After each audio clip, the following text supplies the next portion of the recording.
Hi friends, today we're going to read a book called Bentley and Blueberry. It's based on a true story.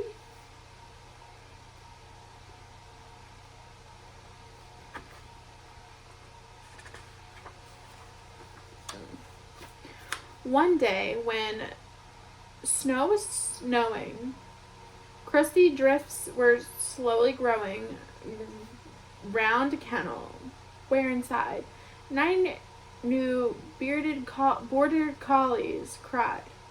They grew fatter and grew quickly. One was big and brown and wiggly, and the owner's daughter gently picked him up and named him Bentley. Bentley was just 9 weeks old when Miss Moody, so I'm told, standing by the puppy's pen, watched and saw, and fell for Ben. She quickly picked him up and tickled his nose. Bentley kissed her on the nose. Want to go in the car, pup? She and Bentley's eyes said, "Yep." So this is Bentley. He's super cute.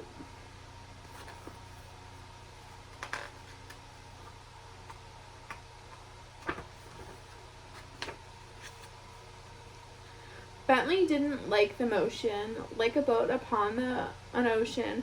First he dribbled and threw up, but he loved the car as he grew up. He rode along wherever it went, pushing his nose out the window vent. Often they drove to the little park where Ben could run until it got dark.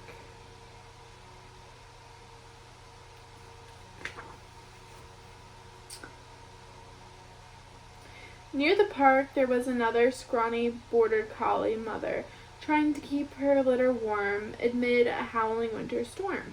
In the wind the puppies quivered, the puppies shook, the puppies shivered. Snow blew right into their crate. They seldom nursed, they seldom ate. Still they somehow kept on going, although through all winter it kept on snowing. They found scraps and wolfed them down from the garbage cans in town.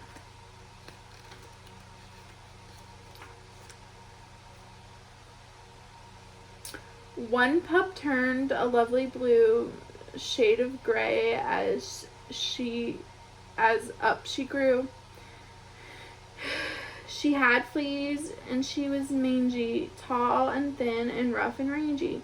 She had ears full of mites, skin infections from flea bites. She never heard a van draw near. She never heard a man say, "Here, come along, we'll fix you up. You need some help, you poor old pup.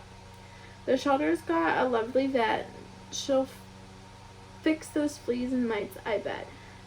The gray was hungry and alone. Perhaps he had a scrap or bone.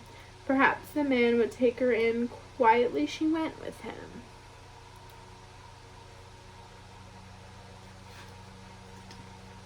Meanwhile, Bentley went to school. Bentley was nobody's fool. He learned something new each day. He would heel and sit and stay. Bentley had a braided tug. He dragged it all around the rug. With the tug in mouth, his eyes would say, "Miss Moody, would you please come and play?"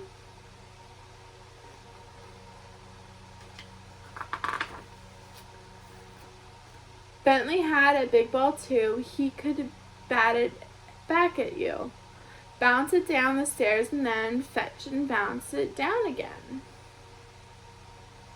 So Bentley is lonely. In her cage, the gray dog waits and wonders what's outside the gates. She has no ball, she has no mites. She's cleaned and fed and never bites. The warden brings some people by. "Please pick me," says the gray sad eyes. The people choose the golden pup. The gray stops even getting up. The warden says, "Sorry, I guess that's that. There's too many dogs, too many cats. Besides, a miracle is due somewhere. There's a home for you."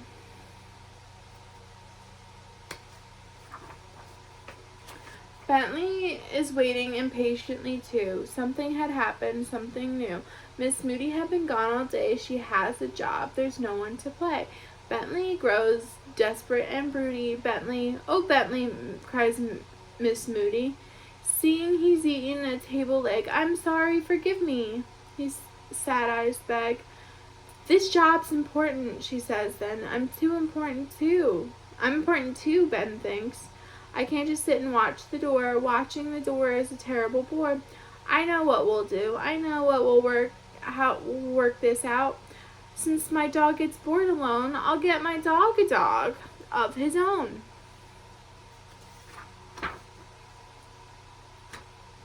Off they drive to the local pound. The warden shows her all around.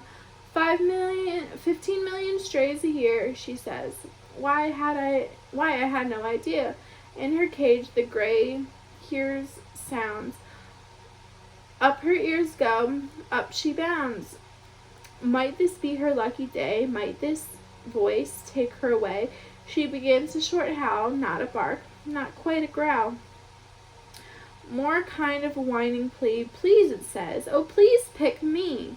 What on earth can that noise be? Asked Miss Moody. Follow me, says the warden. I think I know. And off they go to the very last row.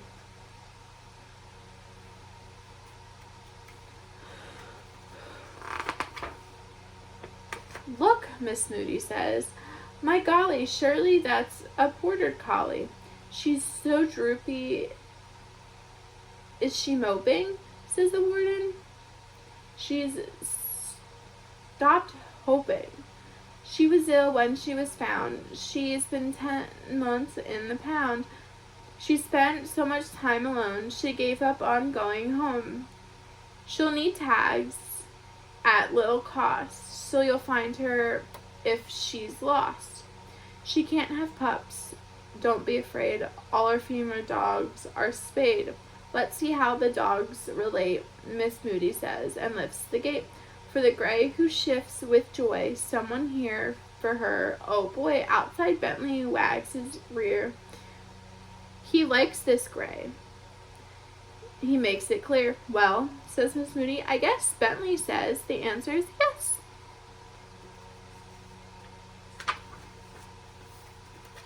Both dogs pile into the car. Home they went. It wasn't far. Bentley liked his new dog fine, but he told her, this ball is mine. This is not a troubling rule. The gray was smiling like a fool. She stood over Ben all day. He wouldn't get away. Now, Miss Moody says, I wonder just what name you should go under. You're lovely, soft, gray and blue. Blueberry, that's what I'll call you.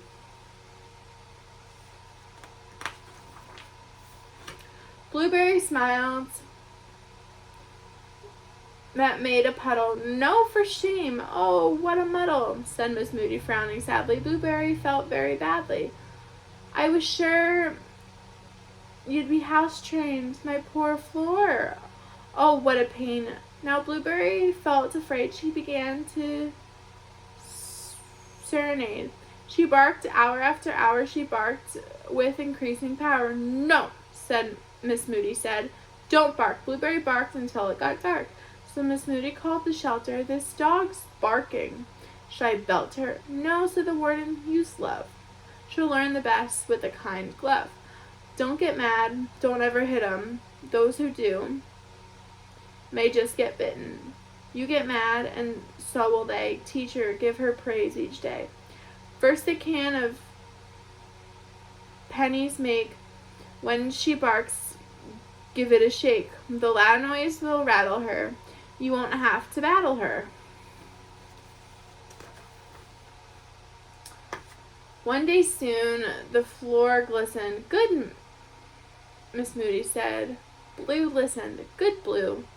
See that good clean floor? Soon the puddles were no more. Ben taught Blueberry how to tug. They would tug on the living room rug. Ben had taught Blue to fetch the ball when he bounced it down the hall.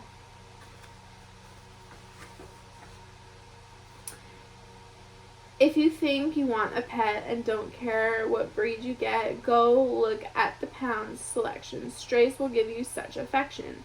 Ben and Blue lived happily ever after, filling Miss Moody's life with laughter. They live near the Connecticut shore, and for now there is no more.